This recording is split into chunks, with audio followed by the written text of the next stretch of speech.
दोहे सिलेबस में 160 से लेकर के 220 लगे हुए हैं। कबीर के दोहे जो यूनिट 5 में देखोगे, या ऐसे दोहे हर एग्जाम में प्रायः पूछे जा रहे हैं। तो हमारी कोशिश है कि इन दोहों को समझा जाए कि आखिर इन दोहे के विषय वस्तु क्या है, इन दोहे में क्या क्या बातें महत्वपूर्ण है। तो उन्हीं को हम लोग आज समझने का प्रयास करेंगे। और जहां समझ नहीं आए वहां पर आप जो कि माइक ओपन कर ही सकते हो और पूछ भी सकते हो। जैसे स्क्रीन पर देख रहे हो कि पहला ही दोहा है, जैसा स्क्रीन पर आप देख रहे हो कि लोग मती के भोरारे। अब देखो कबीर दास अपने ये जो साखी लगा हुआ है सिलेबस में, हिंदी साहित्य के सिलेबस में हर एग्जाम में कबीर के साखी से सवाल पूछ लेता है। तो उन साखी का जो सवाल है, जो क्वेश्चन है, उन्हीं क्वेश्चन को आज हमने लिया है और कुछ क्वेश्चन को हम लेंगे और पीडीएफ भी आपको भेज देंगे, जिससे कि आप वहां से कुछ पीडीएफ को पढ़ सकते हो। जैसे देखो स्क्रीन पर है, पहला ही दोहा कबीर का है, लोग मति के भोरा रे, जो काशी तन तजय कबीरा, तो रामहु कहाँ निहोरा रे। अब कबीर दास जी कहते हैं आम लोगों को समझाते हुए कि लोग मति के भोरा रे। लोग जो है मति से वाले, भोला भोरा मतलब होता है भोले। लोग मति से बड़े भोले हैं। बड़े तो कहते हैं बड़े भोला आदमी है, बड़ा प्यारा आदमी है, भोले। और जो काशी तन तजय कबीरा, तो राम ही कहानी हो रहा रे। लोग बड़े भोले हैं जो यह सोचते हैं कि काशी में प्राण त्यागने से वैकुंठ की प्राप्ति होगी, या काशी में प्राण त्यागने से स्वर्ग मिलेगा। अगर काशी में प्राण त्यागने से ही स्वर्ग मिलता तो फिर राम की याचना करने की जरूरत क्या थी। तो राम ही कहाँ निहोरा रे, जैसे स्क्रीन पर, तो राम ही कहाँ निहोरा मतलब होता है याचना करना। तो अगर काशी में प्राण त्यागने से स्वर्ग मिलता है तो फिर राम की याचना करने की क्या जरूरत थी। आगे कबीरदास जी कहते हैं, तब हम वैसे अब हम ऐसे, यह जन्म के लहारे। देखो ये लाइन बहुत महत्वपूर्ण है कि कबीरदास जी कहते हैं तब हम वैसे अब हम ऐसे। पहले हम भी ऐसे ही सामान्य लोगों की तरह थे। हमारा भी सोचना था कि अगर कोई काशी में प्राण त्यागता है तो उसे स्वर्ग मिलेगा। हमारा भी यही मानना था। लेकिन अब हम ऐसे, जब हमने निर्गुण ब्रह्म को जाना समझा, तब अब हम समझ गए कि काशी हो या काबा हो, कहीं भी जाने प्राण त्यागने से आपको स्वर्ग नहीं मिलेगा। यह जन्म की लहर है। हर कुछ इसी जन्म में है। लोग दूसरे जन्म के बारे में सोचता है, दूसरे जन्म में सोचता है हम ये करेंगे तो वो होगा। कबीरदास जी कहते हैं जैसा कर्म करोगे वैसा फल मिलेगा। मतलब हर चीज यही जन्म में है। आगे कहते हैं, ज्यो जल में जल पैसे निकसत, निक ना निकसे, यो दूरी मिलिया जुलाहारे। आगे कबीरदास जी कहते हैं कि जिस प्रकार जल में जल को मिला देने से दोनों को अलग नहीं किया जा सकता, उसी तरह आत्मा जब पूर्ण रूप में परमात्मा में लीन हो जाता है, यानी निरंकार ब्रह्म का रूप ले लेता है, एकत्व का रूप ले लेता है, तो फिर उसे हम अलग नहीं कर सकते। फिर उसे हम अलग नहीं कर सकते। समझ आ रहा है इंदु जी? कहता है ज्यो जल में जल पैसे न निकसे। अगर जल में जल को मिला दिया जाए तो फिर उसे निकाला नहीं जाता। यो दूरी मिलिया जुलहारे। इसी तरह से हमारे और परमात्मा के बीच ऐसा गठबंधन हो गया है कि वो अब निकाला नहीं जा सकता, उसे अलग नहीं किया जा सकता। आगे कहता है, राम भक्ति परिजाको हित चित, ताको अतरज कहारे।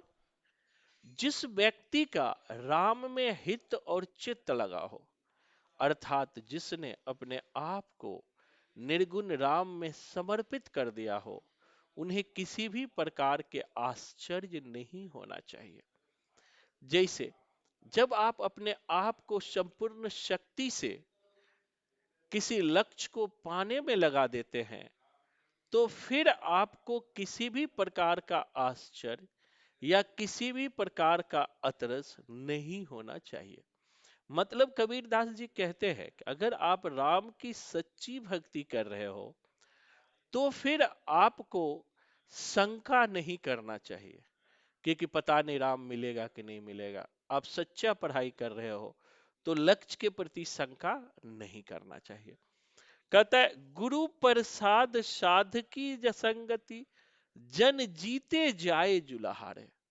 अगर आपके पास अच्छे गुरु है, साध यानी अच्छे लोगों की संगति है, तो आप पूरे संसार को जीत लोगे। गुरु की महिमा, जैसे कबीरदास जी कहते हैं, गुरु गोविंद दो खरे, काकू लागू पाए, बलिहारी गुरु आपनो, गोविंद दियो मिलाए। तो यहाँ गुरु की महिमा भी है कि अगर आपके पास अच्छे गुरु है, अच्छे लोगों की संगति है, तो आप पूरे जन को जीत सकते हो, कोई भी रोक नहीं सकता है। कहता है कहे कबीर सुनहि रे संतु, भरमी परी जाने कोई रे। कबीरदास जी कहते हैं सुनो संतो, हर व्यक्ति भ्रम में है। पूजा पाठ तो करते हैं, लेकिन उसे भ्रम होता है कि ईश्वर मिलेगा या नहीं मिलेगा। भरमी जानी कोई रे। हर व्यक्ति किसमें है? भ्रम में है। आगे कहता है जस काशी तस मगहर ऊसर, हृदय हृदय राम सती होई रे। कबीरदास जी कहते हैं जैसा काशी है वैसा ही मगहर है। अगर हृदय में सच्चे राम की भावना है, तो फिर आपको सदगति मिलेगी। मतलब इस दोहे में, इस पैराग्राफ में कबीरदास जी कहना चाहते हैं आम लोगों को कि जो भोले भाले लोग हैं, जिनको बहलाया जाता है, फुसलाया जाता है, अगर वो अंदर बैठ जा, बस लास्ट वाले में और बच्चे बैठ के पढ़ रहे हैं कि भरम पालने से आपको स्वर्ग की प्राप्ति नहीं होगी। आप ये अगर भ्रम पाल के बैठे हो कि काशी में मरे या मगहर में मरे या किसी तीर्थ स्थान में हमारी मृत्यु हो गई तो हमें स्वर्ग मिलेगा, ऐसी कोई बात नहीं है। अगर आपका हृदय सच्चा है, मन सच्चा है, मन में प्रीति है, प्रेम है, तभी आपको स्वर्ग मिलेगा, तभी आपको ईश्वर मिलेगा। नहीं तो फिर ईश्वर नहीं। समझ आए यहां तक दोहा? बताओ कोई समझ आ रहा है? कोई तो बताओ। अब देखो दोहा संख्या जो लगा हुआ है 162 और 63, बहुत इंपॉर्टेंट है। सीधे सीधे यहां से क्वेश्चन आपको उठाएगा, और अगर नहीं आता है तो आप गलत करके आएंगे। तो इसलिए थोड़ा जो काव्य लाइन है उनको आप समझ लीजिए, आपके लिए अच्छा होगा और क्वेश्चन भी बनेगा। जैसा स्क्रीन पर आप देख रहे हैं, कहता है पूजा सेवा नियम व्रत गुरियन का सा खेल। कबीरदास जी कहते हैं कि जो लोग पूजा करते हैं, सेवा करते हैं, अपना नाम कमाना चाहते हैं, ये सब एक तरह से गुरुवा गुरियों का खेल है। यहाँ पर कबीरदास पूजा, नाम, व्रत, सेवा, इन सब का कबीरदास ने विरोध किया है। चाहे आप पूजा करते हो, नेम करते हो, सेवा करते हो, व्रत करते हो, इन सब से आपको कुछ भी नहीं मिलेगा। इसीलिए कबीरदास जी कहते हैं पूजा सेवा नाम व्रत गुरियन का सा खेल, जब लग पीयू परसई नहीं, तब लग संशय मेल। जब तक पीयू मतलब होता है परमात्मा, जब तक परमात्मा की सच्ची श्रद्धा के रूप में परमात्मा आपसे नहीं जुड़ेंगे, जब तक परमात्मा का स्वरूप आप तक नहीं पहुंचेगा, तब तक तुझे संशय बना रहेगा। क्या बना रहेगा? संशय बना रहेगा। जाति न पूछो साधु की, पूछ लीजिए ज्ञान।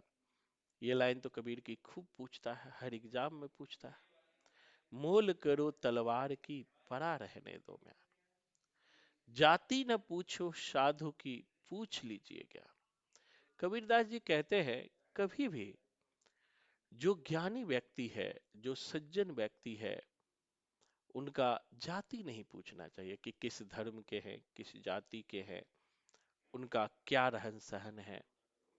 उनसे तो बस ज्ञान की बात कीजिए, पूछ लीजिए ज्ञान। मोल करो तलवार की, परा रहने दो म्यान। कि मोल हमें वस्तु का करना चाहिए, ना कि उसके बाह्य ढांचा का करना चाहिए। यही यहां पर कबीरदास जी कहते हैं। आगे कहते, हस्ती चढ़िए ज्ञान को, सहज दुलीचा डारी। हस्ती चढ़िए ज्ञान की, जब आप ज्ञान की प्राप्ति कर रहे हो तो जैसे हाथी, हस्ती मतलब होता है हाथी, जैसे हाथी रोड पर चलता है तो झूमते हुए चलता है, कौन क्या बोल रहा है उससे उसे कोई फर्क नहीं पड़ता है। तो आप भी जब ज्ञान की प्राप्ति कर रहे हो, ईश्वर को प्राप्त करने के रास्ते पे लगे हो, तो आपको हाथी की तरह मदमस्त होना चाहिए। हस्ती चढ़िए ज्ञान की, सहज दुलीचा डारे। श्वान रूप संसार है, अगला पैराग्राफ देखिएगा। श्वान रूप संसार है, भूखत है झक मारे। श्वान मतलब होता है कुत्ता। वो कहता है श्वान रूप संसार है, ये संसार, ये जो संसार है ना, कुत्ते की तरह है, जिसका काम है भोंकना। भूखत है, भोकत है झक मारे।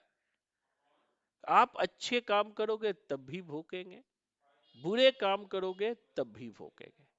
इसलिए किसी के कुछ कहने से आप पर कोई फर्क नहीं पड़ना चाहिए। जैसे आज भी अगर आप पढ़ाई कर रहे हैं तो आपसे बहुत सारे लोग कहेंगे कि अब पढ़ के क्या करोगे, अब तो बच्चे को पढ़ाओ, अब तो तुम्हारे एज खत्म हो गए।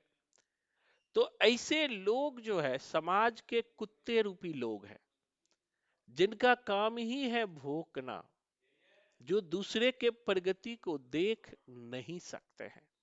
इसी संबंध में कबीरदास जी कहते हैं, श्वान रूप संसार है, भूखत है झक मारे।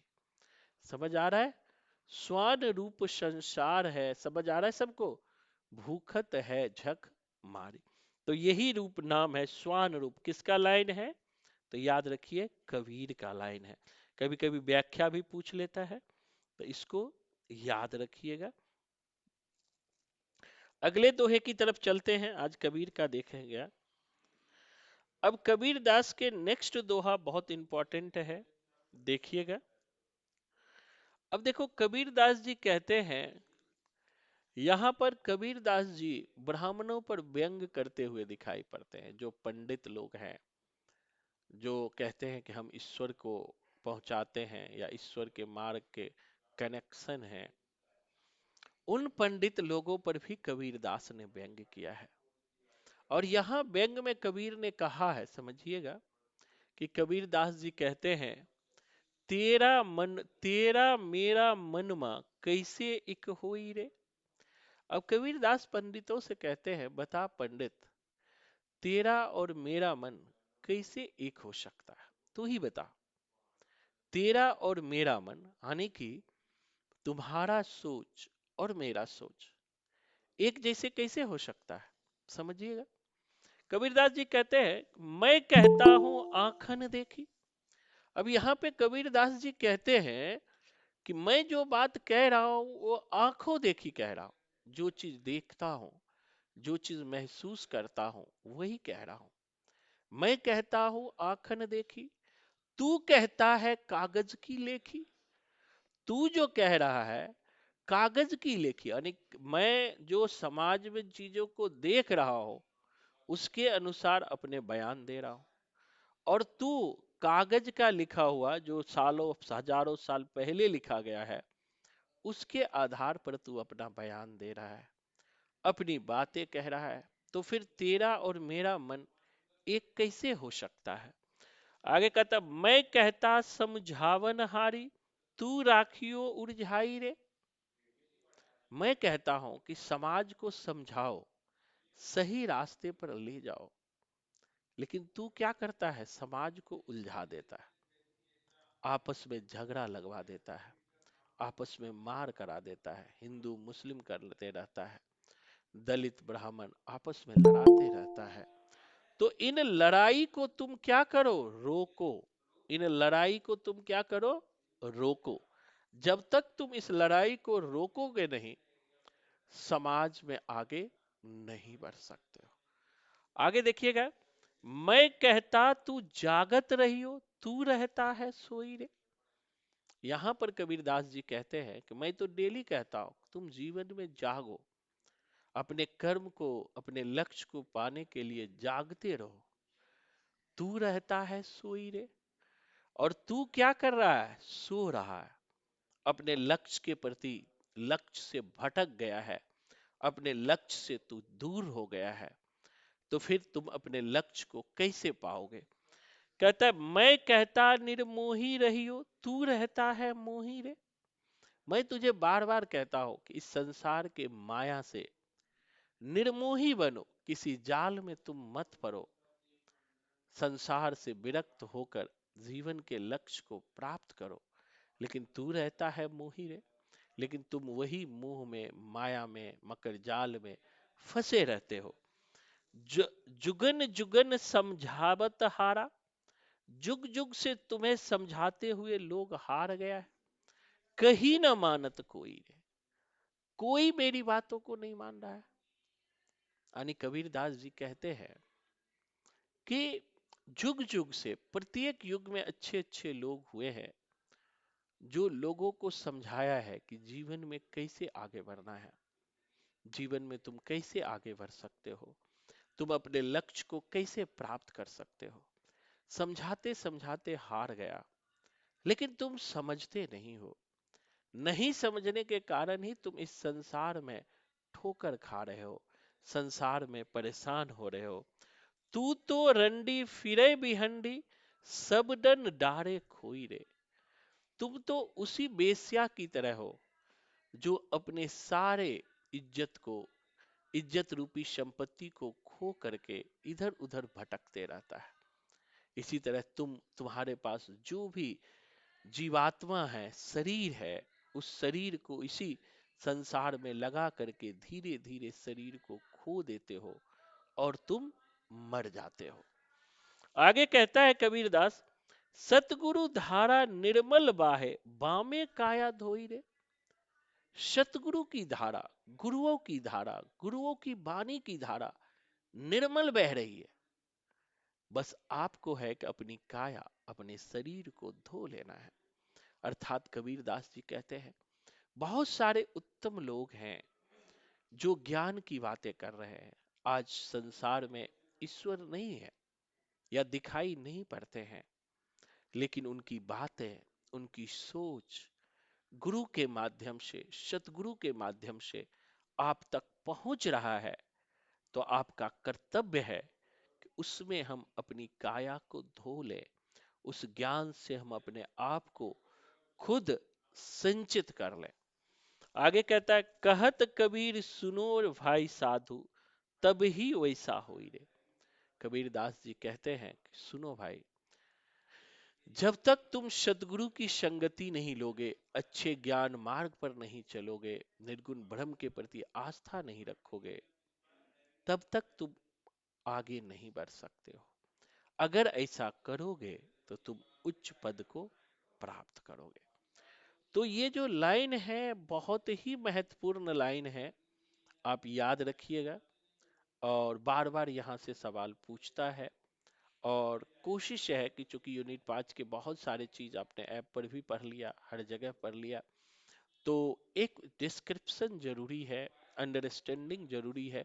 क्योंकि इस सेक्शन से आप जो केबीएस का पेपर दोगे, नवोदय का पेपर दोगे, या फिर नेट में तो है ही है, एक बड़ा सेक्शन 15 से 20 सवाल यहाँ से उठाता है। तो इनको ध्यान में रखिएगा। अब अगला आते हैं, नेक्स्ट क्वेश्चन है, बहुत इंपॉर्टेंट लाइन है, ध्यान में रखिएगा। अब देखो यहाँ पर जो कबीर का 164 नंबर का दोहा है, बहुत इंपॉर्टेंट है।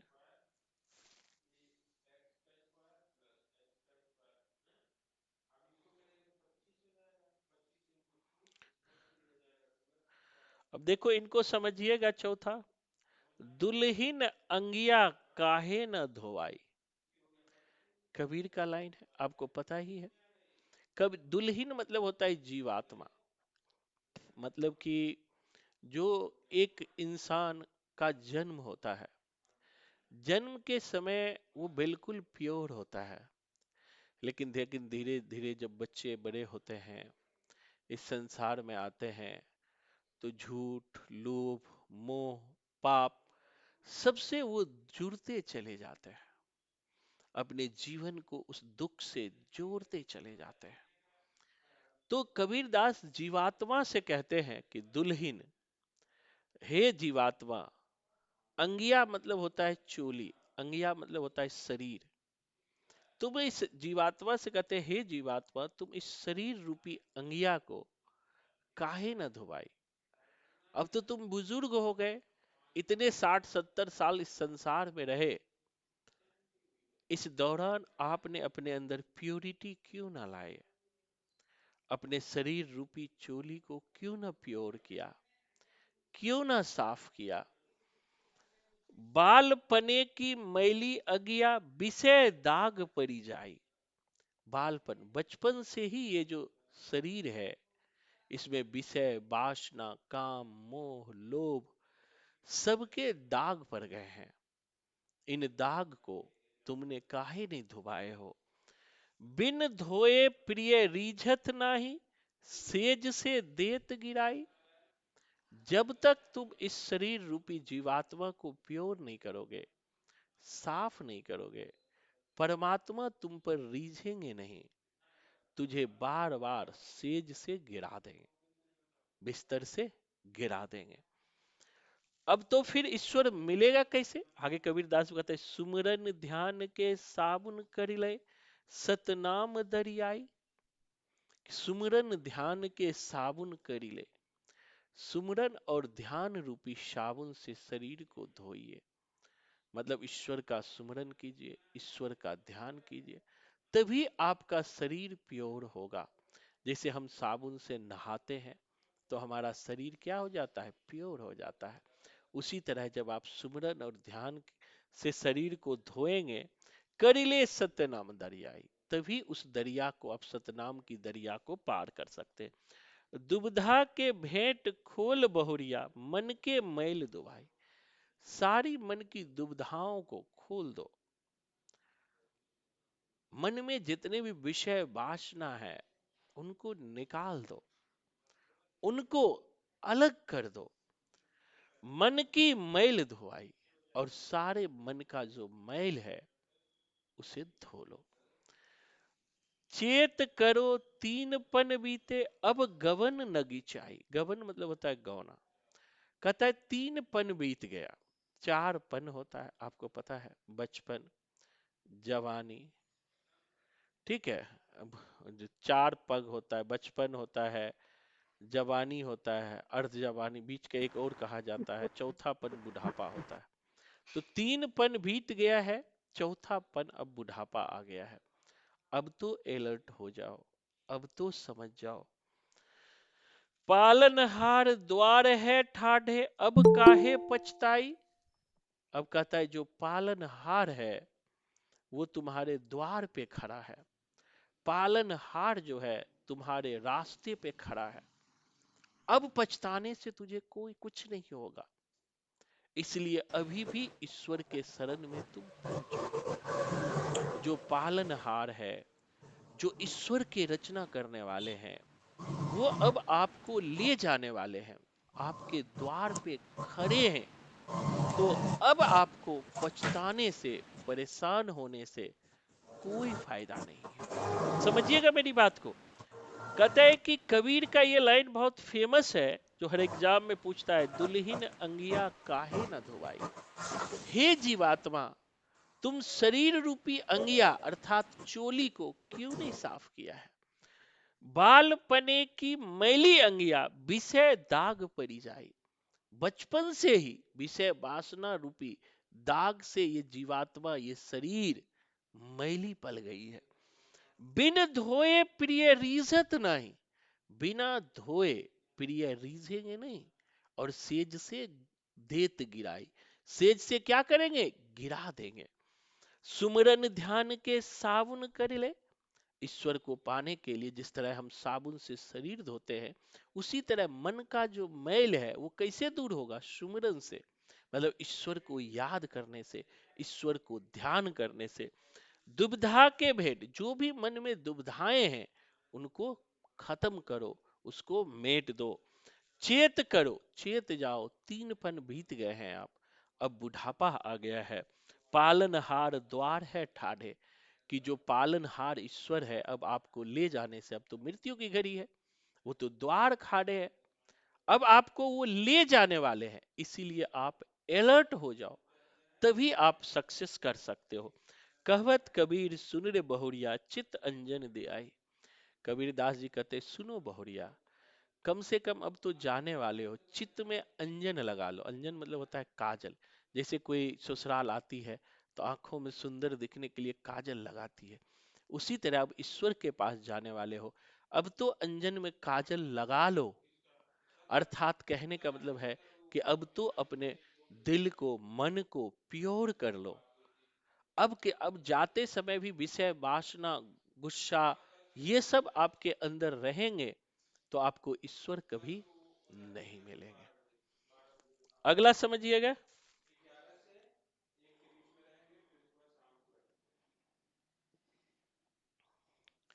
देखो कबीर दास के ये दोहे भी बहुत इंपॉर्टेंट है, याद रखिएगा। ये दोहा समझिएगा, बहुत इंपॉर्टेंट है। कहता है मूरी चुनरी में पड़ गयो दाग पिया। देखो ये दोहा केबीएस में भी बहुत बार पूछा है, नेट में तो पूछता ही है। तो अब देखो यहाँ कबीरदास जी क्या कहते हैं कि हे ईश्वर, मेरी चुनरी, मतलब मेरी जो जी शरीर का शरीर है उसमें दाग पड़ गया है। मेरी चुनरी में पड़ गयो दाग पिया, मेरी चुनरी में दाग पड़ गया है। 5 तत्व के बनी चुनरिया, 1600 बंद लगाई जिया। ये जो शरीर है वो 5 तत्व का बना हुआ है, पता है 5 तत्व कौन है? कोई बताओ 5 तत्व क्या है? हमारा शरीर कबीर कहते हैं 5 तत्व का बना है। बताओ शाइस्ता 5 तत्व क्या है? बताओ, कोई भी बताओ। अग्नि है, जल है, सूर्य है और आकाश है, बहुत और बढ़िया, पृथ्वी है। बहुत बढ़िया, बहुत बढ़िया। और बताओ, और कोई बताओ 5 तत्व क्या है? कोई क्षितिजल पावक गगन समीरा, क्षितिजल पावक गगन समीरा। पृथ्वी, आकाश, वायु, अग्नि, क्षिति, जल, जल, ये सब 5 तत्व है। इन्हीं 5 तत्व से हमारा शरीर बना है। कबीरदास जी कहते हैं 1600, सौर हसे बंद लगा, इसमें 1600 बंद है, यानी 1600 जो है सिद्र है, जिसके थ्रू हमारा शरीर संचालित होता है। यह चुनरी मोरे मेके तो आई, ससुरे में मनमा खोई दिया। कहता ये जो चुनरी है ना, ये शरीर मेके तो आई, यानी मैके से आई है, यानी कि यह शरीर जो है पिछले कर्मों का ही आया हुआ है। पिछले कर्मों से प्योर होके ये जीवात्मा रूपी शरीर मनुष्य का रूप लिया है। तो कहता है समझिएगा, यह चुनरी मतलब यह शरीर जो है पिछले सत्कर्मों का फल है, कि ये शरीर रूपी शरीर जो है इस संसार में मुझे मिला है। लेकिन ससुरे में मनमा खोई दिया। यहाँ ससुरे मतलब होता है इस संसार, संसार में जो हमें शरीर मिला था पूर्ण रूप से उन्हें खो दिया है। ससुरे में मनमा खोई दिया, मली मली धोई दाग न छूटे, ज्ञान को साबुन लाए पिया। कबीरदास जी कहते हैं हमने मल मल के रगड़ रगड़ के धोया है, फिर भी ये दाग छूटने का नाम नहीं ले रहा है। फिर ये दाग छूटेगा कैसे? तो कहता है ज्ञान को साबुन लाए पिया, कि यह दाग तभी छूटेगा जब ज्ञान का साबुन मिलेगा। मतलब जब हम ज्ञान के सागर में गोते लगाएंगे, तभी हमें जीवात्मा और परमात्मा से क्या होगा? मिलन होगा। कहे कबीर, दाग तब छूटे जब साहब अपनाए लिया। कबीर दास जी कहते हैं, यह दाग जो है तभी छूटेगा जब साहब मतलब ईश्वर हमें अपना लेंगे। ये दाग कब छूटेगा? जब ईश्वर हमें अपना लेंगे। मतलब यहां पर कबीर दास जी समझने का प्रयास करोगे तो कहना ये चाहते हैं कि बहुत सारे सदकर्मों का फल है, बहुत सारे अच्छे कर्मों का फल है कि हमने इस संसार में जन्म लिया। लेकिन यह संसार जो है ससुरे रूपी, ससुराल रूपी है। जैसे आप ससुराल में जाते हो तो अच्छे अच्छे खाना मिलता है, बड़े चैन से खाते हो इस, और सारी दुनिया को भूल जाते हो। उसी तरह इस संसार में आकर सारी दुनिया को आपने भूल गया। कहते हैं ये जो शरीर है वो 5 तत्व का बना हुआ है, उसमें 1600 बंध है। यह चुनरी मेके तो आई, ससुरे में मनमा खोए दिया। अब इतना विषय वासना की दाग हमारे शरीर में पड़ गया है कि कितना भी मल मल के धो रहे हैं, लेकिन ये छूट नहीं रहा है। इसीलिए कबीर दास जी कहते हैं, ज्ञान के साबुन लाए पिया, कि हे ईश्वर, हे पिया, तुम हमारे लिए ज्ञान का साबुन ले लो। मलिमल कहे कबीर, दाग तब छूटे जब साहब अपनाए लिया। कबीर दास जी कहते हैं, यह विषय वासना का दाग तो तभी छूटेगा जब ईश्वर आपको अपना लेंगे। जब ईश्वर क्या करेंगे? आपको अपना लेंगे। तो देखो ये ऐसे लाइन जो है लगभग 20 क्वेश्चन 15 क्वेश्चन पूछे जाते हैं यहाँ से। ऐसे क्वेश्चन सीधे सीधे दे देंगे। कभी कभी तो उसका फीलिंग ही पूछ लेता है, इसका विषय वस्तु क्या है। तो इसको ध्यान में रखिएगा, और कोई दिक्कत हो तो आप पूछिए। अब कहता है, देखो नेक्स्ट जो कबीर के दोहे हैं बहुत इंपॉर्टेंट है, समझिएगा। यहां पर कहता है कबीरदास, तेरा जन एक आध है कोई। अब ईश्वर से बात करते हुए कबीरदास जी कहते हैं, हे ईश्वर, सच्चे श्रद्धा के साथ सच्चे मन से भजने वाला इस संसार में एक आध व्यक्ति ही है, तेरा जन है। सब तो लोभ मोह से ईश्वर की पूजा कर रहा है। जैसे 16 सोमवारी करते हो तो कहते, हे ईश्वर, पति करोड़पति देना। कोई पूजा करते हैं तो उनका अपना लोभ है, हे ईश्वर, मुझे जेआरएफ करा देना। हे ईश्वर, मुझे गाड़ी दिला देना। हे ईश्वर, मुझे बंगला दिला देना। हे ईश्वर, मेरा थोबड़ा सुंदर कर देना। हे ईश्वर, ऐश्वर्या राय की मां लगूं मैं। ऐसे ऐसे सोचते हैं कि नहीं सोचते हैं, बताओ।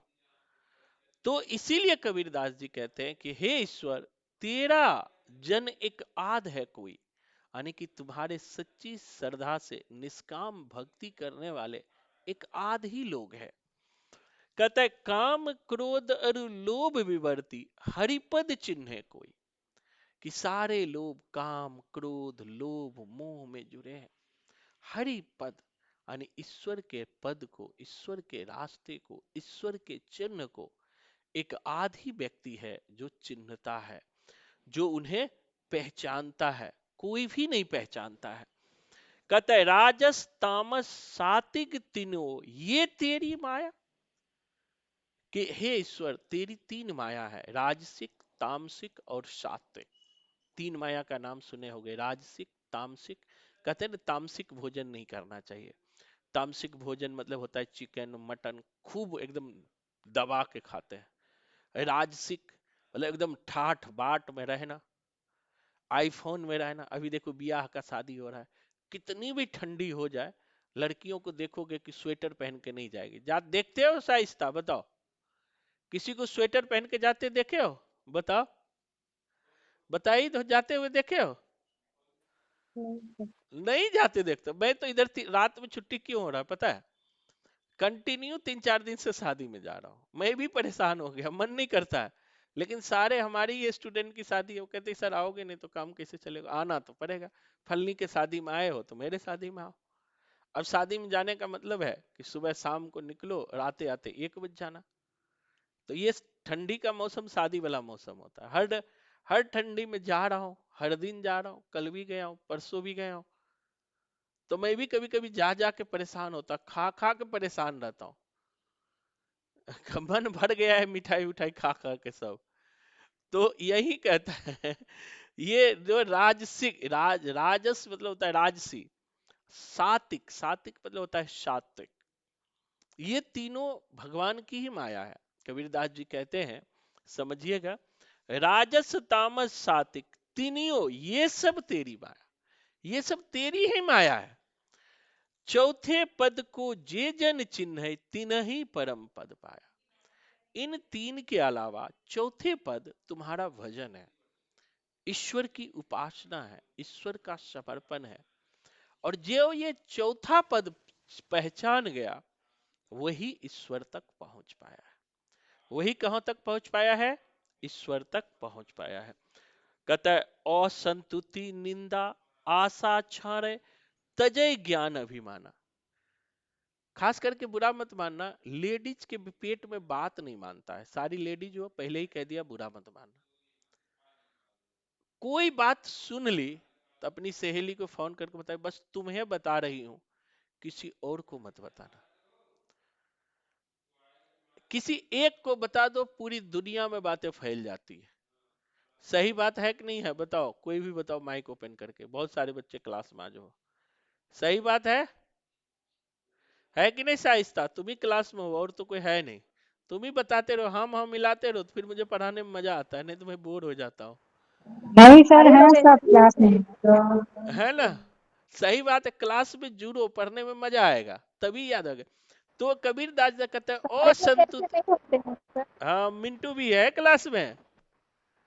जी सर, बोले सारे लोग ऐसे नहीं होते हैं। मैंने कहा कुछ कुछ, सारे थोड़े होते। असंतुति निंदा मतलब कि जी। दो बैठेंगे तो तीसरी की बुराई जरूर करेंगे, ये भी होता है। सर, केवल महिलाएं ही बुराई नहीं करती, करने वाले पुरुष भी करते अच्छा, हैं। पुरुष भी करते हैं। देखो आंसर आया ना। मैं यही चाहता हूँ कि बीच में जुड़ो।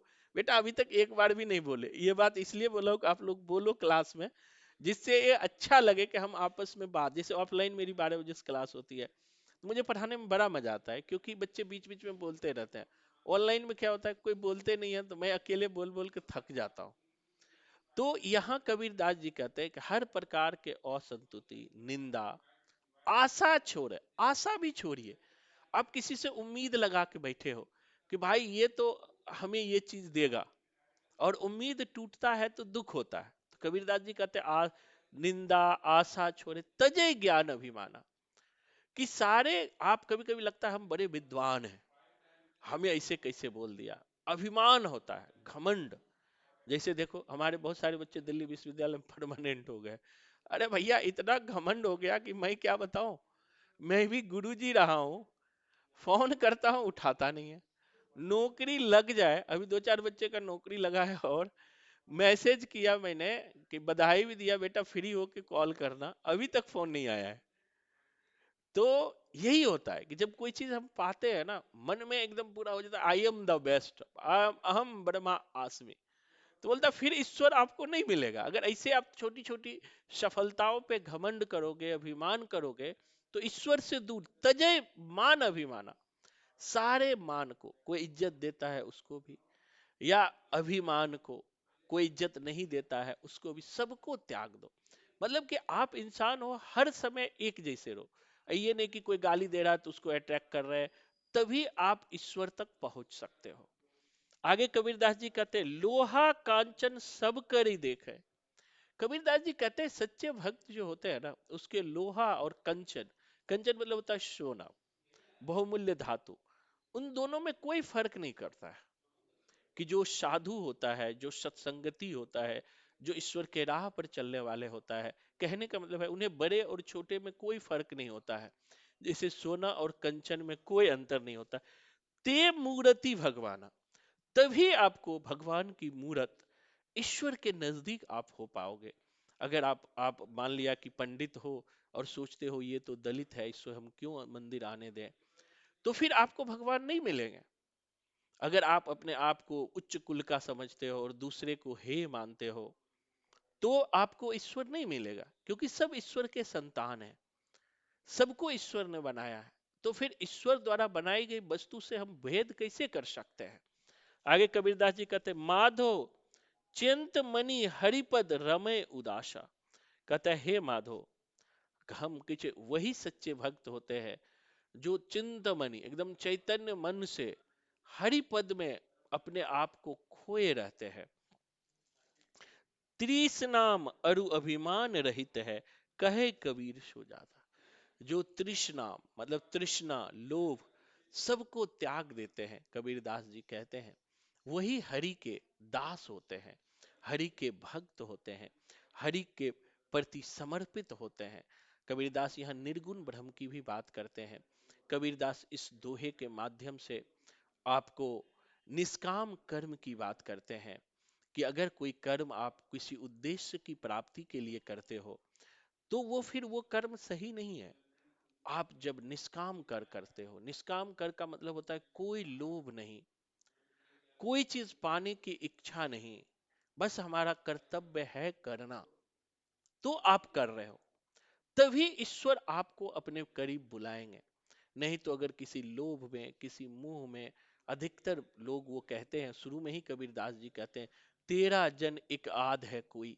कबीरदास जी पहले ही लाइन में कहते हैं, तुम्हें भजने वाले एक आध ही है सच्चे भक्त है, नहीं तो सब तो लोभ में ही कह रहा है, लोभ में ही तुम्हारा अगरबत्ती जला रहा है, लोभ में ही तुम्हारा पूजा कर रहा है, कोई ना कोई लोभ तो उनको अंदर है, इसीलिए ईश्वर उसे नहीं मिलता है। अगला समझिएगा,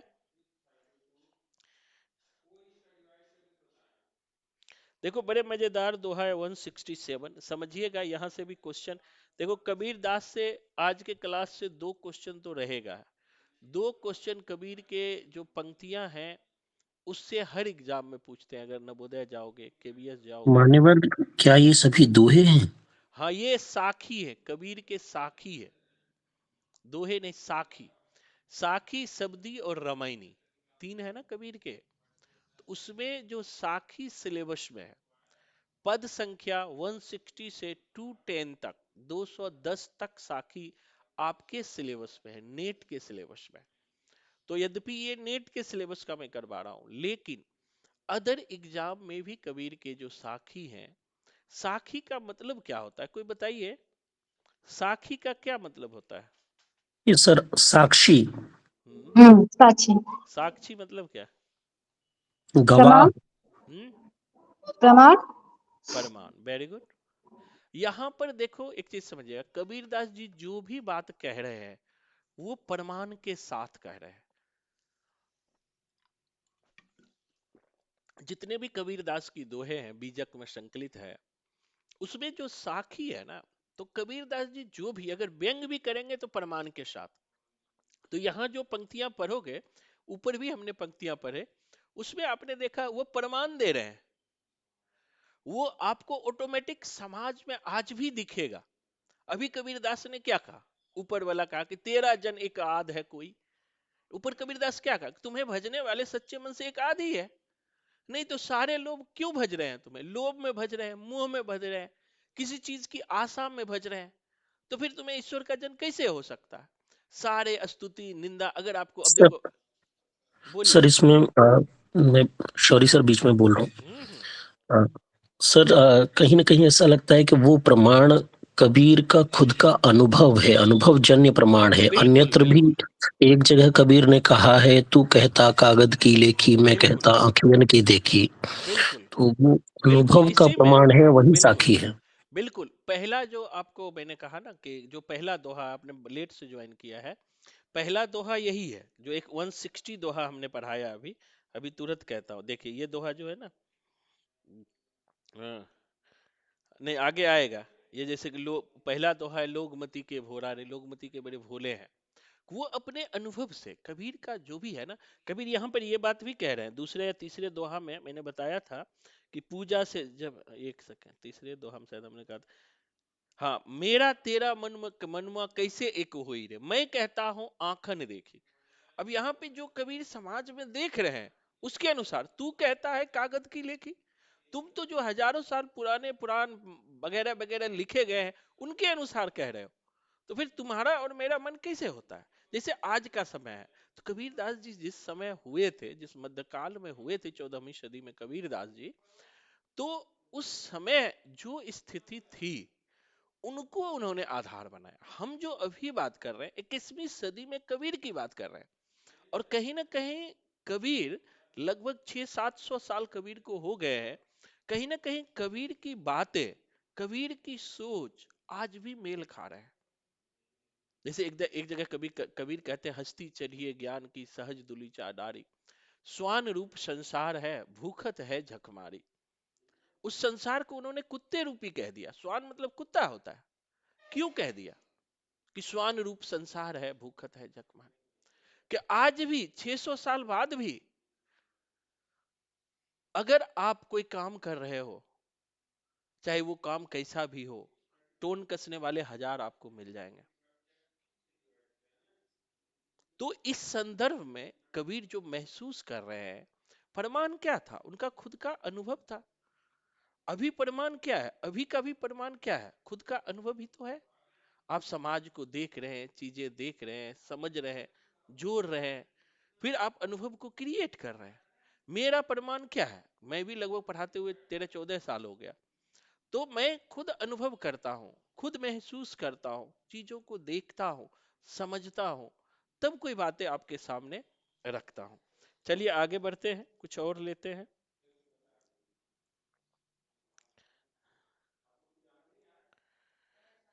अब देखो नेक्स्ट जो है 167, दो 167 नंबर का समझिएगा, बहुत इंपॉर्टेंट है। कहते हैं, अबुझा लोग कहाँ लो बूझे, बूझन हार विचारो। अबुझा लोग, जो लोग समझने वाले नहीं है, अबूझ है, जिसको कितना भी समझाओ। जैसे बहुत सारे बच्चों को मैं भी कहता हूँ 10 घंटे पढ़ाई करो, 2-3 साल करियर को दे दो, जीवन में कुछ बन जाओ, बहुत जरूरी है। इसमें कुछ लोग तो समझ जाते हैं और अपने लक्ष्य की तरफ बढ़ जाते हैं। कुछ ही समझते हैं, 90% ऐसे ही सोचते हैं ये तो फालतू बोल रहे हैं, अब उसमें कमियां निकालना शुरू करेंगे, लेकिन अपने आप को परिवर्तित नहीं करेंगे। ऐसे लोग के लिए कबीर अपने अनुभव से कहते हैं कि अबुझा लोग, जो बूझने वाले नहीं हैं, जो समझने वाले नहीं हैं, वो कहाँ लो बूझे, वो बूझेंगे नहीं। बूझन हार विचारो, जो समझ रहे हैं, जो समझदार हो वो विचार कर लो। मतलब कहने का मतलब है, जैसे कि कहावत है ना, भैंस के आगे बीन बजाओ भैंस गयो पगुराए। आप किसी को अच्छे रास्ते पे कोशिश कर रहे हो लाने का, प्रयास कर रहे हो, लगातार मेहनत कर रहे हो, लेकिन वो रास्ते पे नहीं आ रहा है, तो कबीरदास दास जी कहते विचार करो उस पे कि नहीं आ रहा है वो। केते, अब यहाँ पर देखो कि अब कबीरदास जी यहाँ बहुत सारे जो सगुन ब्रह्म पर भी आघात कर रहे हैं। कह रहे, केते रामचंद्र तपसी से जन जग यह भर माया। कितने रामचंद्र हुए हैं, केते रामचंद्र तपसी, कितने रामचंद्र जैसे तपस्या करने वाले हुए हैं, जिन जग भर माया। केते कान भये मुरलीधर तिन भी ना अंत पाया। कितने राम हुए हैं, कितने कृष्ण हुए हैं, राम हो या कृष्ण हो, वो भी अपना अंत नहीं पाया है। मच्छ कच्छ बराह स्वरूपी बावन नाम धराया, बामन नाम धराया। मच्छ मच्छ कच्छ अवतार लिए भगवान विष्णु ने, अलग अलग नाम धराया। केते बोध भये लंकी तिन भी अंत ना पाया। कितना बौद्ध हुए हैं, वो भी अपना अंत नहीं पाया। केतिक सिद्ध साधक सन्यासी जिन वनवास बताया बसाया। कितने साधु हुए, कितने सन्यासी हुए, जिन्होंने अपनी पूरी जीवन जंगल में गुजार दिए। केते मुनिजन गोरख कहिए तिन भी अंत न पाया। कितना मुनिजन गोरख हुए हैं, वो भी अपना अंत नहीं पाया है। जाकी गति ब्रह्मा नहीं पाए शिव सनकादिक हारे। जिस निर्गुण ब्रह्म की गति को ब्रह्मा या सनकादिक शिव भी नहीं जान पाए, ताके गुण नर कैसे पैहो, खरा कबीर पुकारे। अब देखो कबीर दास जी यहाँ ब्रह्म की विशेषता बता रहे हैं, जो निर्गुण ब्रह्म है, क्योंकि कबीर दास जी निर्गुण है, तो यहां पर कह रहे हैं कि जिस निर्गुण ब्रह्म के गति को, स्वरूप को, ना तो राम, ना ही कृष्ण, ना ही मत्स्य कच्छ अवतार, बौद्ध, सन्यासी, शिव, कोई भी नहीं जान पाया, तो साधारण मनुष्य इस ब्रह्म की गति को, इस निर्गुण ब्रह्म को कैसे जान सकता है। मतलब उसके लिए जानना तो और कठिन है, बहुत मुश्किल है। यहाँ सगुण रूप का विरोध है, निषेध है, ठीक है। नेक्स्ट देखो, कहते साधो देखो जग बौराना। सर एक सवाल मन में आ रहा है, जी जी पूछिए। कबीर के बाद सूरदास हुए हैं और उनके पदों में जगह जगह निर्गुण का खंडन मिलता है। हम्म। क्या हम इसे कबीर की बातों का प्रत्युत्तर मान सकते हैं? बिल्कुल। देखो यहाँ पर दो चीज है, कि निर्गुण के समर्थन में कबीर आए, ठीक है, और सगुण के समर्थन में सूरदास आए। देखो दोनों, एक तरफ वो कि निर्गुण कोन देश को बासी, को है जनक जननी को कहियत, कौन नारी को दासी। यहां पर आप देखोगे तो बिल्कुल खंडन करते हुए दिखाई पड़ते हैं सूरदास। सूरदास के जो भ्रमर गीत है, भ्रमर गीत में जो गोपियां है, वो सगुण ब्रह्म का प्रतीक है। जो कृष्ण के मित्र उद्धव है, जो मथुरा आते हैं, मथुरा से ब्रज आते हैं, वो निर्गुण का प्रतीक है। तो वहां पर निर्गुण पर सगुण का विजय है। लेकिन जिस रूप में निर्गुण पर सगुण का विजय सूरदास ने करवाया है, उस रूप में कबीर ने नहीं करवाया है, उस रूप में नहीं करवाया।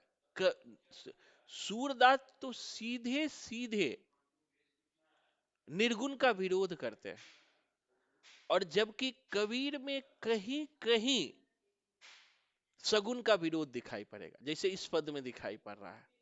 तो बिल्कुल हम कह सकते हैं कि एक विरोधी स्वर दिखाई पड़ता है, एक स्थापित करने का स्वर। क्योंकि जो सूर का, देखो सूर का जो अम, प्रिय सूर का जो भ्रमर गीत है, इसका संपादन आचार्य रामचंद्र शुक्ल जी ने किया है बहुत बाद में।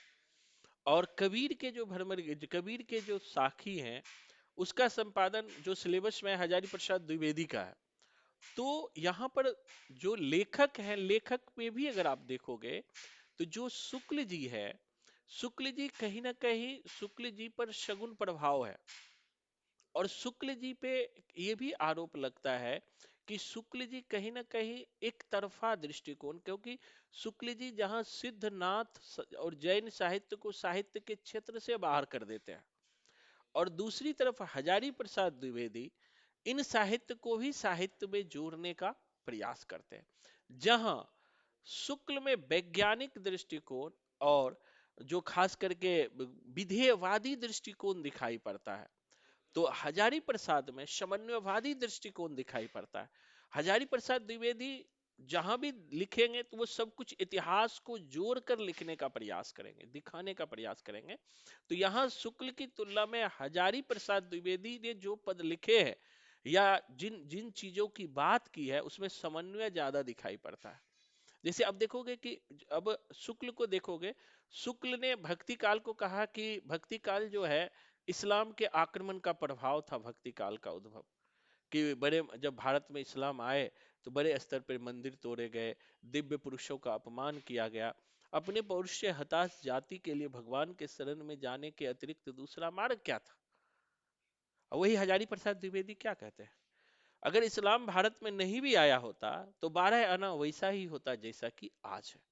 क्योंकि यहाँ हजारी प्रसाद द्विवेदी जड़ में जाने का प्रयास करते हैं, जबकि शुक्ल तत्कालिक परिस्थिति के अनुसार अपनी बातें कहते हैं। समय के अनुसार। तो ये दोनों में अंतर है, लेकिन ये बात सही है जो बात आप कह रहे हो कि कहीं ना कहीं जो बात जो सगुन को दबाने का प्रयास कबीर ने किया और उसी को फिर ऊपर करने का प्रयास जो है सूर में दिखाई पड़ते हैं। भ्रमर गीत अगला ही पढ़ोगे, अगला ही भ्रमर गीत भी सिलेबस में है। तब यहां देखो, कहता है साधो देखो जग बोराना। बेसिकली दोनों का फीलिंग भी था। कबीर का जो समय था, आप देखेंगे कि कबीर के दास के समय में खास करके हिंदू मुस्लिम संघर्ष तो था ही, जात पात का भी बहुत ज्यादा संघर्ष था। उन चीजों को कबीर दास जी झेल भी रहे थे। तो आदमी जब अनुभव करता है ना, तो जिस चीज को आप झेलोगे वो चीज आपके सामने ज्यादा आएगा। जैसे मैं एक उदाहरण भी आपको बताऊंगा, अगर आप दलित हो तो दलित का जीवन जो आपने जिया है वो आपका अनुभव अलग होगा, और जो एक ब्राह्मण है उन्होंने जो ब्राह्मण का जीवन जिया है उसका अनुभव अलग होगा। एक शहरी माहौल में आप जो रह रहे हैं उसका अनुभव अलग होगा, और एक गांव में जो रह रहे हैं उनका अनुभव अलग होगा, जंगल में जो रह रहे हैं उनका अनुभव अलग होगा। तो हर जगह जीवन का नियम है। आप साहित्य पढ़ो, या साहित्य क्या है, समाज का दर्पण है। साहित्य रटने की चीज नहीं है, फीलिंग का चीज है, फील करता है। साहित्य ही नहीं, मैं तो सब कुछ पढ़ाता हूँ, देखता हूँ, यहाँ तक कि मैथ रीजनिंग जो अलग चीज है वो भी आपके अंदर की चीज है, आपके सामने की चीज है, आपके आसपास का चीज है। हिस्ट्री ज्योग्राफी आपके सामने तो घट रहे हैं। आप इन्वायरमेंट पढ़ रहे हो, इन्वायरमेंट तो आपके सामने है। अभी इथोपिया में ज्वालामुखी विस्फोट हुआ, श्रीलंका में बाढ़ आई, यही तो क्लाइमेट चेंज है, यही तो बायोडायवर्सिटी है, यही तो सस्टेनेबल डेवलपमेंट की बात है। हमारे बीच ही है। पॉल्यूशन दिल्ली में 500 पीपीएम को पार कर गया। इतने दिल्ली में आप देखते हो कैंसर हो रहा है, हार्ट अटैक हो रहे हैं, जवान लोग मर रहे हैं। क्यों मर रहे हैं? यही तो ग्लोबल वार्मिंग है, यही तो ओजोन लेयर का क्षति है, यही तो अल्ट्रावायलेट रेज है। तो जिन चीजों को, क्योंकि हम कोई भी चीज को अलग करके पढ़ने का प्रयास करेंगे ना, तो हम बेस्ट नहीं हो सकते हैं, कितना भी कोशिश कर ले। जब उनसे जुड़ेंगे, मैं हकीकत बताता हूं, मैं 3 3 सब्जेक्ट में जेआरएफ हूं। तो हमारे गुरुदेव ने एक ही बात कहा था कि चाहे मैं खुद एक भी प्री आज तक फेल नहीं किया हूं, जितना पीसीएस का प्री दिया, आईएएस का प्री दिया, एक बार भी फेल नहीं किया। यद्यपि फाइनल नहीं हुआ बात अलग है, लेकिन प्री नहीं फेल किया। एक चीज गांठ बांध लो आप लोग, जो चीज आप पढ़ रहे हो ना उसे अपना बना के पढ़ोगे ना, उनके साथ फीलिंग जोड़ के पढ़ोगे, फिर वहां से कभी गलत नहीं होगा। आपने पहला प्यार किया होगा 10 साल पहले, या नहीं किया होगा, आज भी उनकी टीस आपको याद है। फिर पढ़ाई क्यों नहीं याद है? इसलिए याद नहीं है कि उसमें अपना फीलिंग नहीं जोड़ते हैं, उन्हें महसूस नहीं करते हैं, उनके साथ जीते नहीं है। जिस दिन आप जीना शुरू करोगे ना, कैरेक्टर में उतर जाओगे। विश्वास मानो, मैं हिंदी में जीआरएफ मात्र 5 6 महीने पढ़ के लिया था। हमारे साथ कोई टीचर नहीं था, या कोई बताने वाला नहीं था कैसे जीआरएफ किया जाता है, कैसे नेट किया जाता है। लेकिन फीलिंग थी, महसूस करते थे। जब हम कबीर को पढ़ते थे तो कबीर को जीते थे, सूर को पढ़ते थे सूर को जीते थे, तुलसीदास को पढ़ते थे तुलसीदास को जीते थे, हरियोध को पढ़ते थे हरियोध को जीते थे, जयशंकर प्रसाद को जीते थे, निराला को जीते थे। तो जब जीना शुरू कर दोगे, उनके कैरेक्टर में घुसोगे, तो वो अपना हो जाएगा। कम से कम एक फिल्म में आप नायक को देखते हो, नायक क्या करता है, जब उस कैरेक्टर को जीता है तो अपने आप में उतार लेता है। आप नायक और कैरेक्टर को अलग नहीं कर पाते हो। उसी तरह से पढ़ाई भी है, जो मैं पिछले 12 14 साल का अनुभव है, अनुभव से ही मैं बताता हूं कि जब तक कोई भी लक्ष्य तब तक नहीं मिलेगा आप, जब तक कि उस कैरेक्टर में नहीं आप घुसोगे। और कैरेक्टर में घुसोगे हर चीज मिलेगा। और ये तो मेरा खुद का अनुभव है, हमारे हजारों बच्चे आज सक्सेस है, आप देखते ही हो कि कैरेक्टर में घुसना बहुत जरूरी है। तो जब भी कबीर को पढ़े, सूर को पढ़े, तुलसी को पढ़े, जायसी को पढ़े, कोई भी बड़ा एग्जाम नहीं है, अभी केंद्रीय विद्यालय का एग्जाम आया, बहुत आसान पास करना है।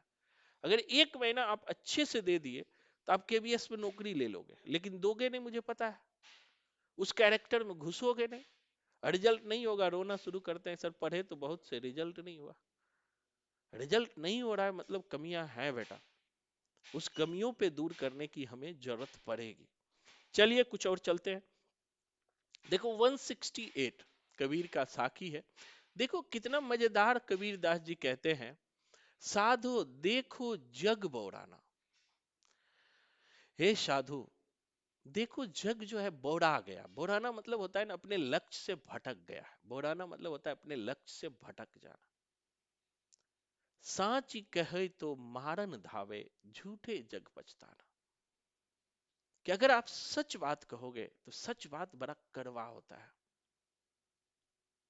झूठे जग पतना, उन्हें झूठे बताओ, कम भी पड़े का वाह तुम तो बहुत आगे बढ़ोगे, जीवन में ये करोगे, फलना करोगे, ढेकाना करोगे, बड़े खुश हो।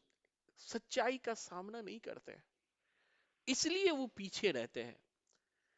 हिंदू कहत राम हमारा, मुसलमान रहमाना। हिंदू मुस्लिम आपस में झगड़ा कर रहे हैं, एक राम को अपना बता रहे हैं, दूसरा रहमान को अपना बता रहे हैं। आपस में दो लड़त मरतू है, मरम कोई नहीं जाना। आपस में दोनों लड़के मर रहे हैं, लेकिन राम और रहमान के मर्म को नहीं समझ रहे हैं। ये नहीं समझ रहे हैं कि दोनों एक ही है, दोनों में कोई अलग अलग नहीं है। नाम अलग होने से कैरेक्टर अलग नहीं हो सकता। जैसे मेरा नाम कुछ है, आपका नाम कुछ है, तो नाम से काम नहीं बदलता है।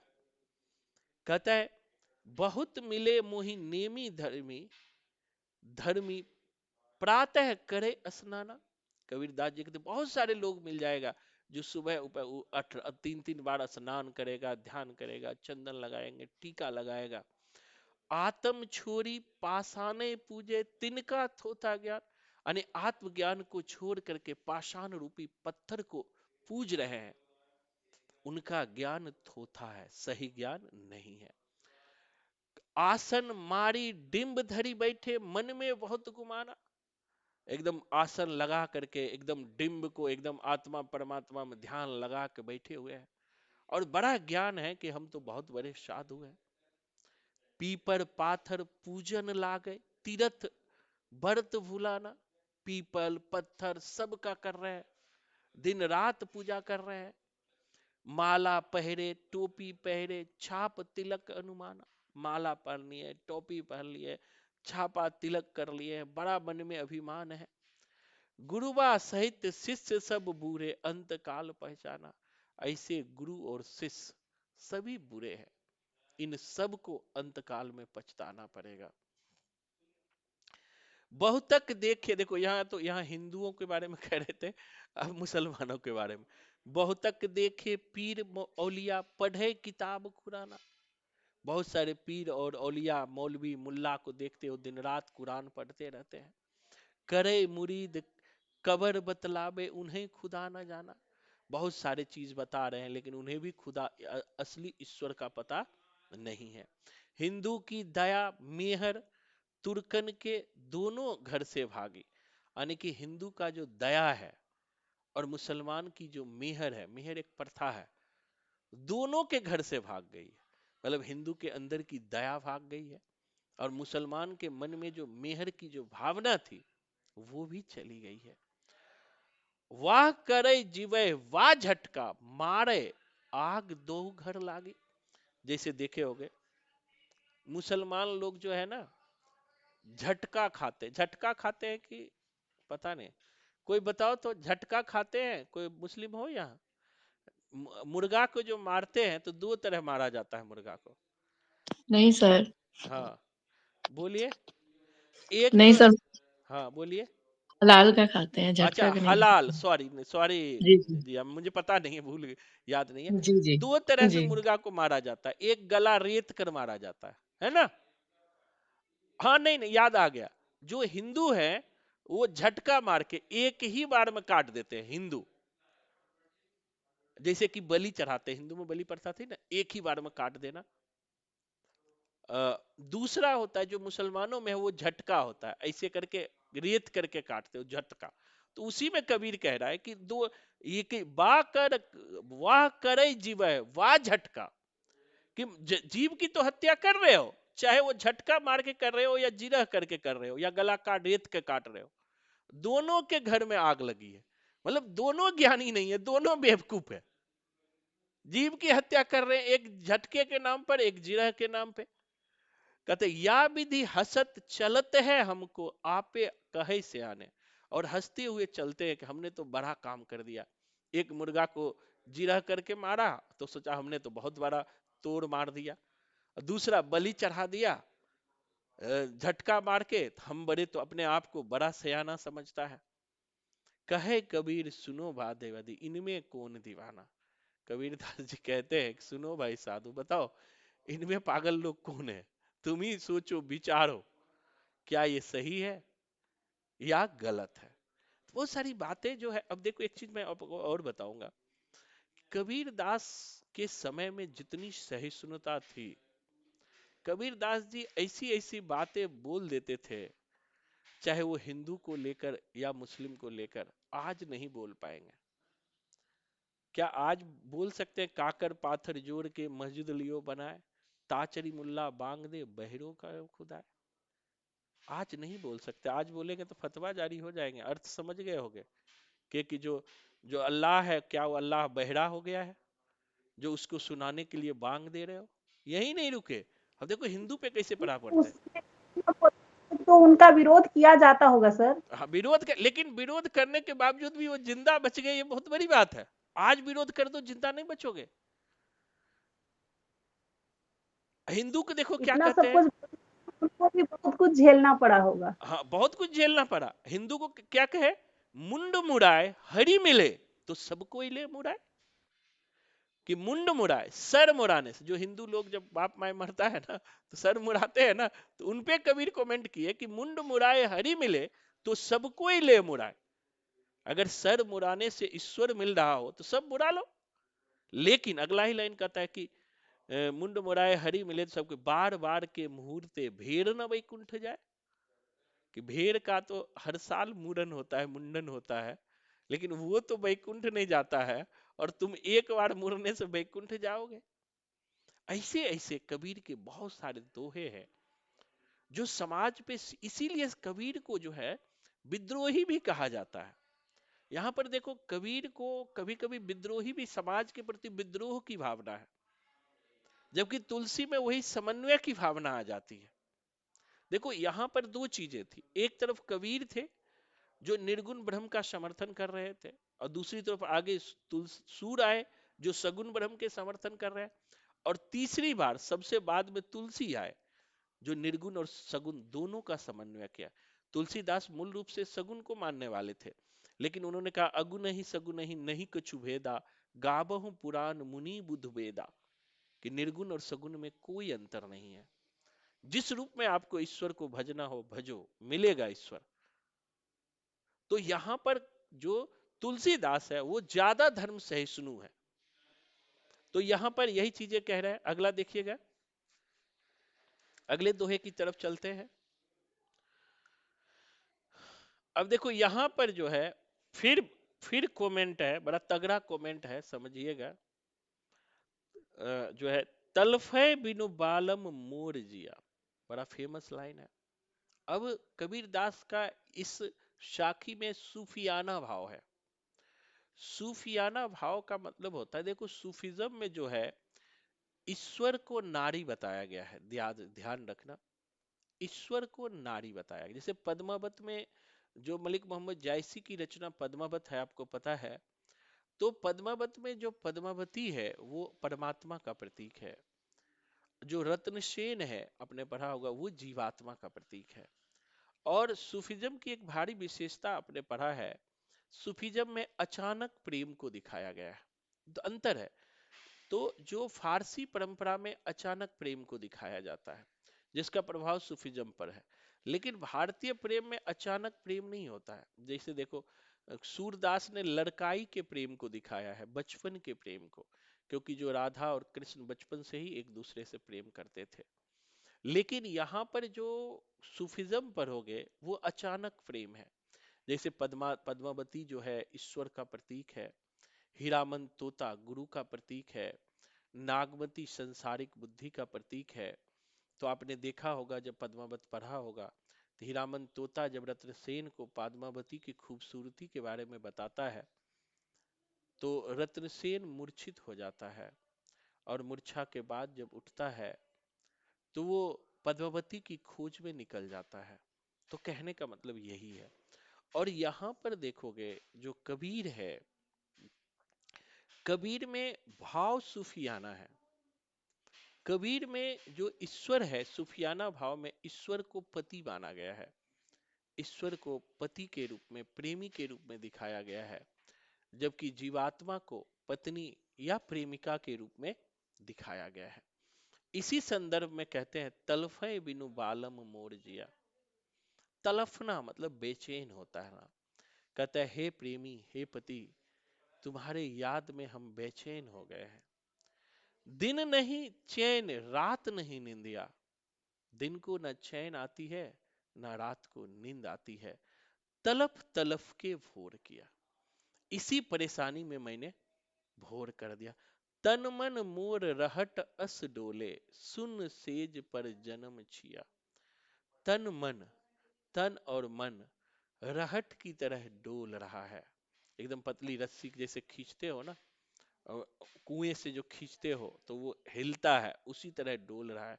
सुन सेज, सेज पर बिस्तर पर अकेले हैं। नैन थकित भय पंथ न सूझे। आपको आपका रास्ता देख देख के नैन थक गया है, कोई रास्ता नहीं सूझ रहा है। साईं बेदर्दी सुध न लिया। इतना याद करने के बाद जो साईं है, जो ईश्वर है, जो प्रेमी है, वो कोई भी सुध मेरी तरफ ध्यान नहीं दिया।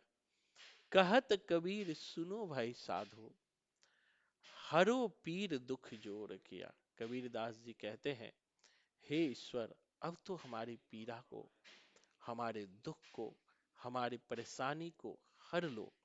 अब यह दुख क्या हो गया है, बहुत जोर हो गया है। ये दुख क्या हो गया है, बहुत ज्यादा हो गया है। एक और लेते हैं हम लोग। सर, ये कबीर जगह जगह जो रूपक उठा रहे हैं, हम्म। ऐसा उन पे प्रकाश डालें कि यहाँ यही रूपक क्यों है। तन मन मोर रहट अस डोले, सुन सेज पर जन्म छिया। रहट कोई क्यों लिया है, उसका विशेष कारण क्या है? हाँ नहीं बिल्कुल। देखो यहाँ जो कबीर है ना, एक बहुत भारी विशेषता है जिसकी चर्चा हजारी प्रसाद द्विवेदी ने किया है। यद्यपि आप देखोगे कबीर पढ़े लिखे नहीं है, लेकिन फिर भी हजारी प्रसाद द्विवेदी ने कबीर को वाणी का डिक्टेटर कहा है। डिक्टेटर का मतलब क्या होता है कि जिस बात को जिस रूप में कहना चाहे वो कह लेते हैं। हजारी प्रसाद द्विवेदी कहते भी है कि सुनने वाले तलमिला तिलमिला उठते हैं, लेकिन उसका उसके पास जवाब नहीं होता है। तो जो कबीर के जो शब्दों का चयन है, यही नहीं, अगर आगे आप देखोगे तो जब जहां भी कबीर शब्दों का चयन कर रहे हैं, और एक कारण और भी है, कबीर के वाणी को पंचमेल खिचड़ी कहा जाता है। श्याम सुंदर दास ने उनकी वाणी को पंचमेल खिचड़ी कहा है। क्यों कहा है? क्योंकि कबीर भिन्न भिन्न जगह जाते थे। भिन्न भिन्न जगह जाने के कारण उनका अनुभव ज्यादा हो गया था, और भिन्न भिन्न जगह जाने के कारण भिन्न भिन्न जगहों के शब्द से वो परिचित हो चुके थे। तो जहां पर जिस साखी में, जिस दोहे में उसे सबसे सटीक शब्द लगता था, उन्हीं शब्द का वो यूज करते थे। यहां पर भी जो रहट शब्द आया है ना, उसी का परिणाम है कि उनका शब्द भंडार कबीर का ज्यादा था। क्योंकि आप खुद देखो, खुद महसूस करो, हम एक दिल्ली में बैठे रहे तो क्या आपको यूपी के गांव की भाषा के शब्द आएंगे, प्रयोग कर पाओगे? नहीं कर पाओगे खुले आम। क्योंकि जब आप कोई काव्य की भाषा यूज करते हो तो वो बहुत ध्यान रख के करना पड़ता है। लेकिन कबीर कर रहा है, क्योंकि कबीर हर जगह जा रहा है। बहुत जो उत्तर भारत के हर जगह कबीर गए हैं, उसके भाषा का प्रभाव उस पर है, उनके शब्दों का प्रभाव है। इसीलिए जहां भी ऐसे शब्द देखे तो उनके जगह आने जाने। और स, यही यही तो कबीर की खासियत है कि वो शब्दों का चयन उसके अनुरूप कर रहा है। ऊपर का लाइन देखो, कहता है कि यहाँ कभी एक प्रेमी प्रेमिका के माध्यम से आत्मा और परमात्मा के विरह को दिखाया गया। आत्मा के विरह, जीवात्मा के विरह को दिखाना है। तो अब जीवात्मा के विरह डेप्थ में कैसे जा सकता है। एक और इस पे मैं जोड़ना चाहूंगा, जैसे जैसे मलिक मोहम्मद जायसी का पद्मावत पढ़िए।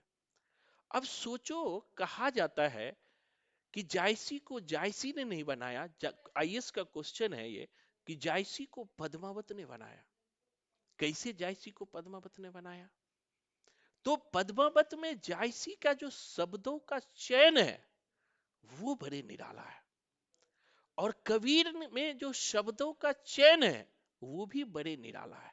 इसीलिए तो हजारी प्रसाद द्विवेदी कोड भी कर सकते हो, इन्हें बानी का डिक्टेटर कहा है कि जिस शब्द का चयन जहां करना चाहते हैं वो खूबसूरती से करते हैं। जैसे अभी मैं आपको कोई काव्य लिखने के लिए कहूं तो शायद उस दर्द को, उस विरह को, अब सोचो, जायसी का पद्मावत ये मुझे बड़ा बड़ा प्रिय लगता है कि 12 महीने में 12 तरीके का विरह है। एक नायिका का विरह वर्णन। उसी तरह से यहां जीवात्मा, मैंने कहा कि यहां सूफियाना भाव है कि जीवात्मा के का या जीवात्मा का परमात्मा का इनको विरह दिखाना है। सर, विरह मेरा मेरा सवाल थोड़ा सा अलग था। नहीं, मैं उसी पे आ रहा हूं कि जो रहट मेरा सवाल ये था कि राहट में ऐसी कौन सी विशेषता है जिससे समानता के कारण तन मन को रहट की तरह डोलने की बात कही गई है। क्योंकि दिल्ली के लोग हैं, हम हमने रहट नहीं देखा है, तो उसमें क्या ऐसी विशेषता थी रहट में जिससे कि इसकी समानता की है, सवाल ये है। बिल्कुल बिल्कुल, मैं एक सेकंड में आपको दिखाता हूँ। बस एक सेकंड रुकिएगा, ठीक है। पहले बताइए रहट मतलब क्या होता है? इतना पता है, रहट कोई सिंचाई का, खेती बाड़ी की सिंचाई का एक साधन था, ट्यूबवेल व्यूबल की तरह। कैसा था कैसा नहीं ये नहीं पता है। मैं एक एक्यूरेट मीनिंग आपको बता दे रहा हूँ।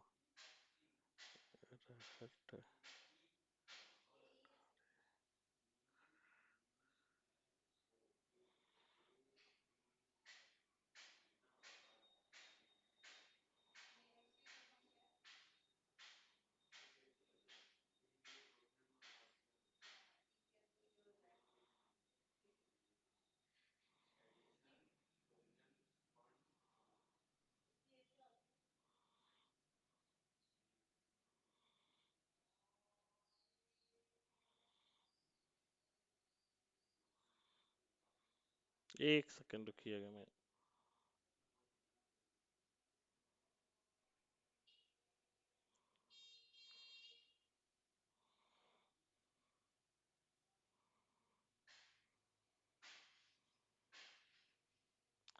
रहट जो होता है ना, कुएं या तालाब से पानी निकालने के लिए, या जो रस्सी होता है ना, जो मैंने कहा था के लिए इस्तेमाल की जाने वाली प्रणाली को रहट कहते हैं। जैसे देखो, ये रहट का यूज इन्होंने किया, कैसे किया कि जैसे रस्सी बार बार जब हम पानी को खींचते हैं कुएं से, तो रस्सी में क्या पड़ जाता है? दाग पड़ जाता है। रस्सी घिस जाता है बार बार, कभी कभी घिस घिस के रस्सी टूट भी जाता है। तो यहाँ पे जो कबीर दास ने जो बातें लिया है, मैं टॉपिक पे आता हूं। अब अच्छे से आप समझ जाएंगे इसका मतलब।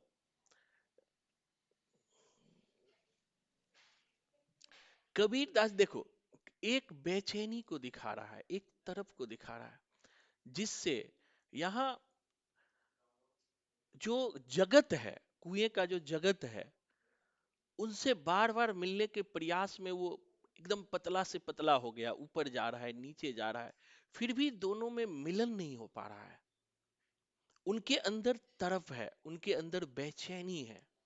उसी तरह से जो हमारा मन है, जो बार बार पाने के प्रयास में डोल रहा है, उसी डोलने को, उसी मतलब उसका डोलना, उसी के संदर्भ में ये रहट शब्द को लिया है कि हम किसी प्रेमी को पाने के लिए रात दिन बेचैन हैं, उनके याद में पतला हो गए हैं, आंखें सून हो गई। उसी रहट की भांति जो बार बार ऊपर नीचे जा करके, ऊपर नीचे जाने से हम भी ऊपर नीचे, यानी कि हम भी ईश्वर तक पहुंचने के लिए वही काम तो कर रहे हैं जो रहट कर रहा है।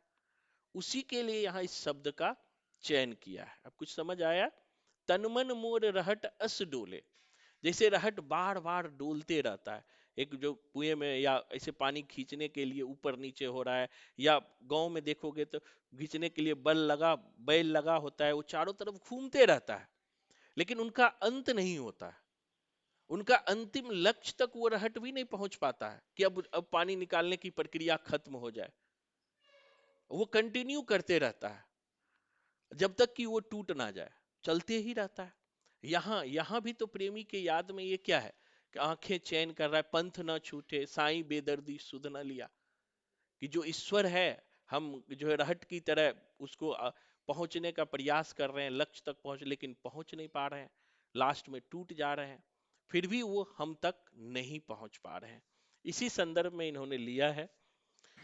सर ये भी तो है, फिर अगर इसके साथ लिया है तो इसके साथ ही शून्य सेज को क्यों जोड़ा है, सेम लाइन में जोड़ा है, शून्य नहीं, सेज पर जन्म कोमा किया। दिया है, शून्य जन्म, यानी कि हमारा जन्म जो है सूना हो गया, सेज शून्य सेज, सेज पर कुछ नहीं है।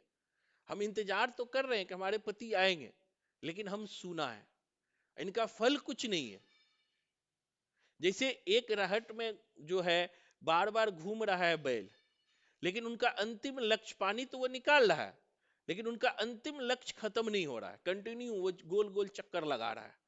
बस वही है यहाँ पे, इसीलिए लिया होगा कबीर ने।